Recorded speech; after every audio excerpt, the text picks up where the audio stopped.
Hey, what's going on? Welcome to Friday Night Comics for Friday, March 7th, and in the spirit of Mike Line 2010. This video is brought to you by Kellogg's Crave. They may as well call this shit Kellogg's Crack because it is addicting. Like crack, not that I do crack, but as we all know, crack is very addictive, and if... Anyway, I bought this shit today at the Stop and Shop. It was 2 for $5. Don't usually buy this kind of cereal. I usually eat Kashi. But it does have some whole grains in there, and I'll eat this shit. Like, I'll get up in the morning and I'll pound like half a box of this stuff. It's crazy. And then, actually, when I finish making this video, I'm going to just open it up and eat, just snack out of the box by hand. I fucking love this cereal, but it's only once in a while. Anyway, back to the business at hand. This week, I'm going to highlight the Uncanny X-Force, one of my favorite comic series. And I thought I would just go through the comic covers that we have here. Here's number 1. And I got them all set up in my Mylar bags and boards from E. Gerber. Really makes the comic stand out. This team consisted of Wolverine, Phantom X, Deadpool, Psylocke, and the Archangel. And it was essentially a Black Ops X-Men team, which I liked. And one of the big storylines dealt with the rebirth of Apocalypse, baby Apocalypse, and the morality of, killing a child if he knew what he was going to end up doing someday. And I think what happened was, I think Phantom X put a gun to his head and killed him, but he didn't really kill him. He took him, he hit him away, and he grew up somewhere. I don't know, it's kind of convoluted, but it was a pretty good story. And I forget at the end what happened. This series ran for 35 issues, and it stopped a little over a year ago.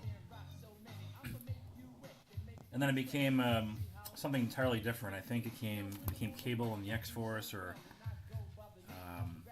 something else that I wasn't interested in picking up on a regular basis, so I stopped altogether. It's number 8. Here's number 9. This is number 10.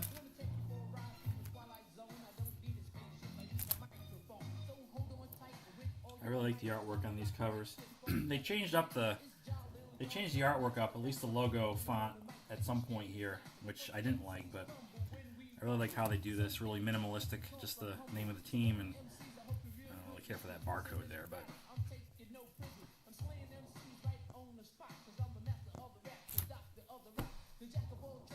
and there was a Dark Angel saga in this where, I forget the details of that. I think Archangel had some latent, evil side that came out or manifested, and then he became a bad guy. Ultimately, I think he died. And when he brought him back, he totally forgot who he was.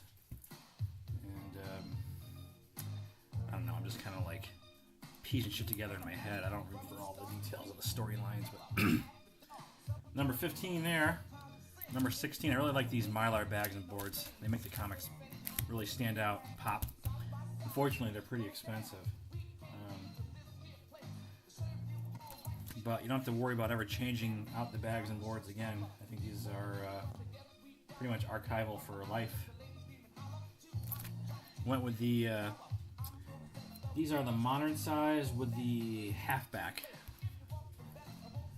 acid-free boards. Alright, so issue 18 was the last issue before they switched over to this new sort of font and artwork style. I'm not sure, did the artist change? Remender, Rodriguez, and White? Yeah, I'm not sure if this Opina guy and this Rodriguez guy is the reason why it changed. I don't know.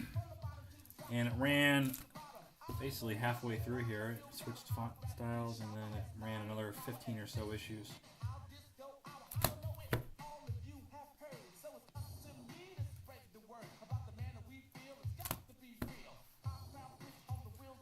So 22, 23. I highly recommend this series. You could probably pick it up on the cheap and trade paperback form. It might be maybe 5 trades. I'm not sure, but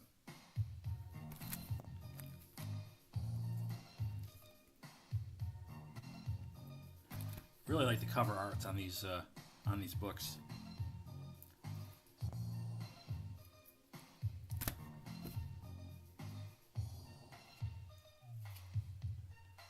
And we are up to 27. You get like a free digital copy when you buy these. I never take the time to download it. I don't really care. I mean, once I read it and I bag and board it, that's it. I don't need to read it again on my tablet or somewhere else. It's kind of a pain in the ass to read stuff on a tablet. Like PDFs and I guess comic books. Maybe just a straight up book is fine, like a novel where it's just text. That's probably easier to follow on a tablet, but comics, I don't know. Same thing with magazines. That's just my opinion. Here's number 29. And number 30. And 31. Getting close to the end. Here's 32 with a badass Wolverine cover. 33. 34. And the last one, number 35. A complete run here of the Uncanny X-Force. One of my favorite X books. And I was psyched to find out that they were going to reboot this series. As I try to slide that. You know what? Screw it. I'll leave it there. And lo and behold, X-Force, number 1. Brand new title. And once again, it has that whole Black Ops theme to it, where a team of mutants kind of does stuff on the down low. And this team starts off with you got Cable, you got Psylocke, Phantom X, and this one here, Marrow. It's a female. I guess her power. I'm not familiar with this character, but I guess her power is her bones stick out of her skin like spikes, and she could like run into shit or skewer shit or something. I don't know, but this team will change over time. I'm sure Wolverine will make an appearance in here, probably Deadpool, but only the first issue so far. I like what I'm seeing. Still too early to tell, but if any indication is, if this is like this series, I'll be very happy with this, and looking forward to future issues. I mean. So there you have it. Friday Night Comics makes a return after a 5-week hiatus, focusing on my collection, my full run of the Uncanny X-Force, and then brand new series here, X-Force, which is going to be a movie, which might bump up the price of this book, aftermarket wise down the road at some point. So anyway, that's it for this week's episode. Thanks for watching, and I'll see you guys next week.